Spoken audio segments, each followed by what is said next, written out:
SRMPR global ரயில்வேஸின் மகான்களின் மகா தரிசன சுற்றுலா. முன்பதிவுக்கு அழையுங்கள் 8008000800. சாய் சுதாகர் அவர்களிடம் பாஜகவையும் அவர் அண்ணாமலையும் விமர்சனம் செய்திருக்கிறார், மோடி அவர்களையும் அவர் விமர்சனம் செய்திருக்கிறார். அண்ணாமலையெல்லாம் விமர்சனம் செய்யும்போது ஒரு வார்த்தை போராவே இது அதிகமா இருந்தது.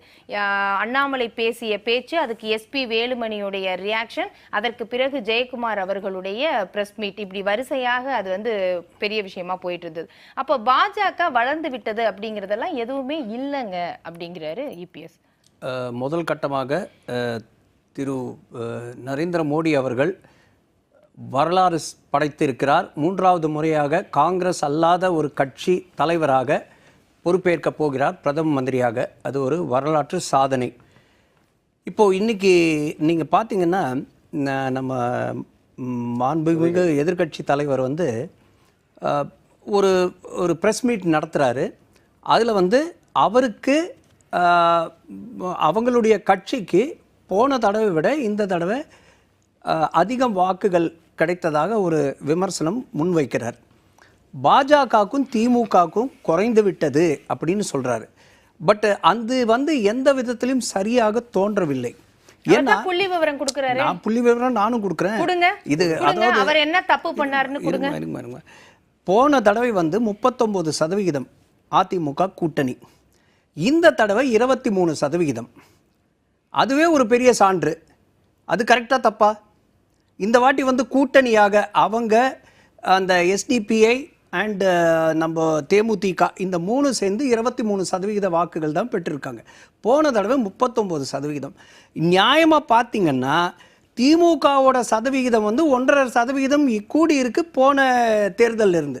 2019 தேர்தல் என்னன்னா கரெக்டா சொல்லுங்க. 33.52% யாரு? திமுக கூட்டணி பத்தி பேசுறேன்.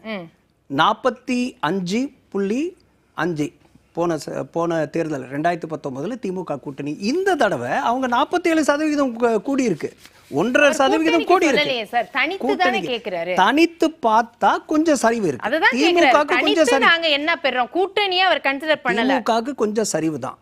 இதுல அதிமுகவுக்கு ஏன் 23% தான் அந்த கூட்டணிக்கு வந்ததுன்னா, இதுல பெருவாரியாக 5% பாஜகவும் 5% பாமகவும் அவங்களோட கூட்டணியில் போன தடவை இருந்தாங்க. அந்த 10% இந்த பக்கம் வந்துருச்சு. அந்த பாஜக 5.5 இருந்தது இப்போ 11 புள்ளிக்கு வந்துட்டு 11% வந்துருச்சு. அதனால இவங்களுடைய சதவிகிதம் தான் கூடியிருக்கே தவிர 18% பாஜக கூட்டணிக்கு கூடியிருக்கு. வெற்றி, அதாவது சதவிகிதத்தில் வெற்றின்னு பார்த்தீங்கன்னா முழுமையான வெற்றி பாஜகவுக்கு, கொஞ்சம் வெற்றி திமுகக்கு. இதுதான் இவங்க சொல்ற. எத்தனை இடங்கள்ல நின்னது அதையும் உங்க கணக்குல கேக்குறாங்க. பாஜக எத்தனை இடங்கள்ல நின்னாங்க? நீங்க 40 தொகுதிகள்ல போட்டி போட்டாங்க. 23 தொகுதிகள். 23 அதுல 19 + 4 23 தொகுதிகள். அதுல நீங்க வேட்பாளர்களை போட்டு அந்த சதவீதத்தை எடுத்து 11%ங்கறதை எப்படி கணக்கிட முடியும்?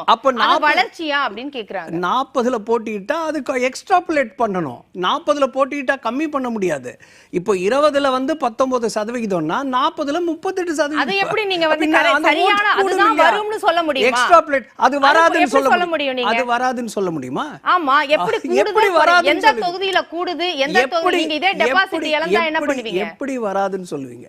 அதான் டெபாசிட் இழந்தா என்ன பண்ணுவீங்க? தப்புன்னா வராதுன்னு சொல்றதும் தப்புதான். வரலாம், வராமலும் போகலாம். அது ஒரு வரலாம், வராமலும் போனா இப்ப தனியா. அதனால எத்தனை தொகுதிகள் இப்போ திமுக கூட தான் 23 தொகுதிகள் தான் நின்னாங்க, போட்டியிட்டாங்க.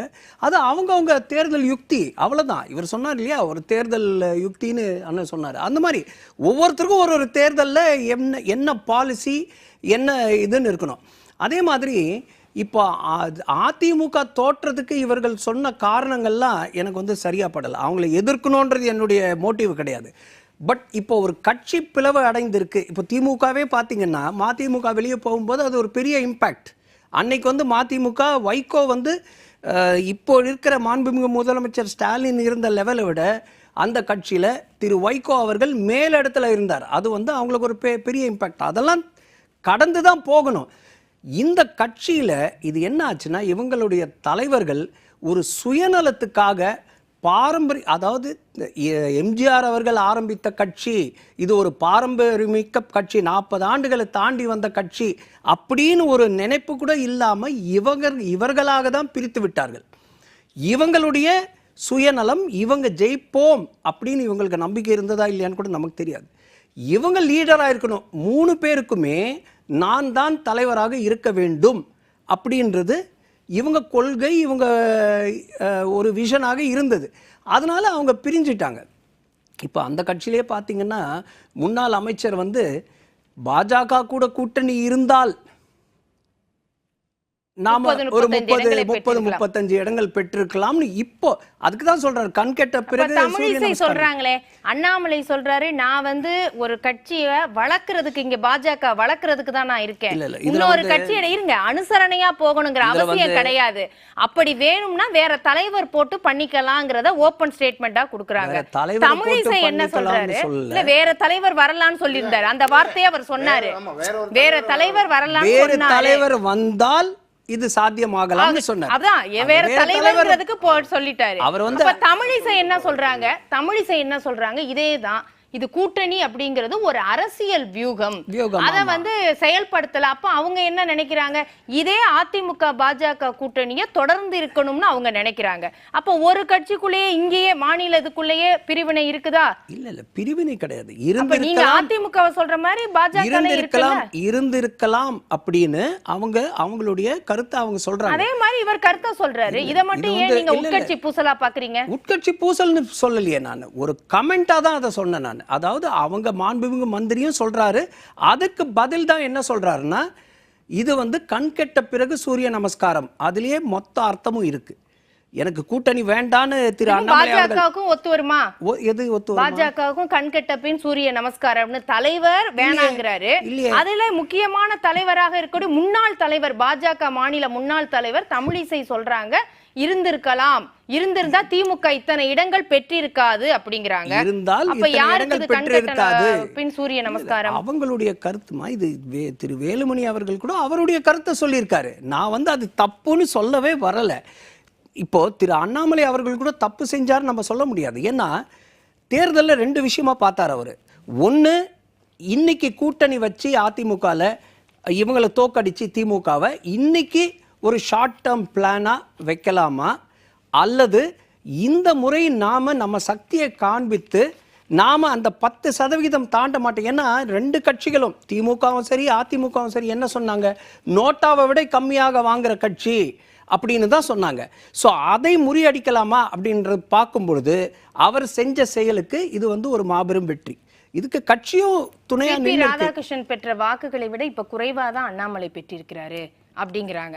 அப்ப என்ன இவர் வளர்த்துட்டாரு அதற்கு பிறகு? அப்ப ஏற்கனவே அந்த இது இருந்தது, அதற்கு பிறகுதான் அது நோட்டாவுக்கு கீழே உள்ள கட்சின்னு பேசப்பட்டது. அப்ப திடீர்னு இப்ப வளர்ந்துருக்கா அப்படின்னு அவர் கேட்கிறாரு.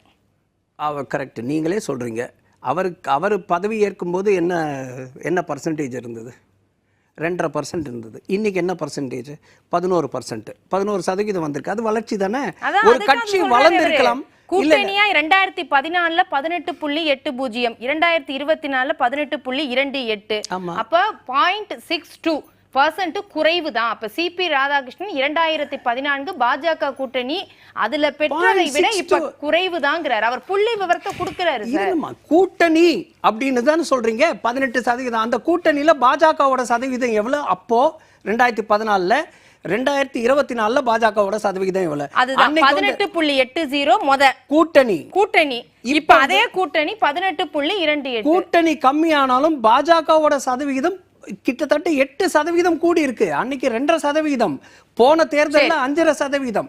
இன்னொரு முக்கியமான விஷயம், அண்ணனுக்கு ரொம்ப மரியாதையோட ஒண்ணு தெரிஞ்சுக்கிறேன். நாங்க வந்து பொய் வாக்குறுதிகள் கொடுக்கலன்னு சொல்லலாம். இது வந்து திமுக சாதாரணமாக பண்ற விஷயம். 1967 ரூபாய்க்கு 3 படி அரிசி கொடுப்போம் அப்படின்னு சொல்லிவிட்டு 3 படி லட்சியம், ஒரு படி நிச்சயம் அப்படின்னு சொல்லி அந்த 3 படிக்கு பதில் 1 படி கொடுத்தாங்க. அந்த இன்னொரு தேர்தலில் எல்லாருக்கும் 1 ஏக்கர் நிலமோ 1.5 ஏக்கர் நிலமோ கொடுப்போம் அப்படின்னு ஒரு வாக்குறுதி கொடுத்தாங்க.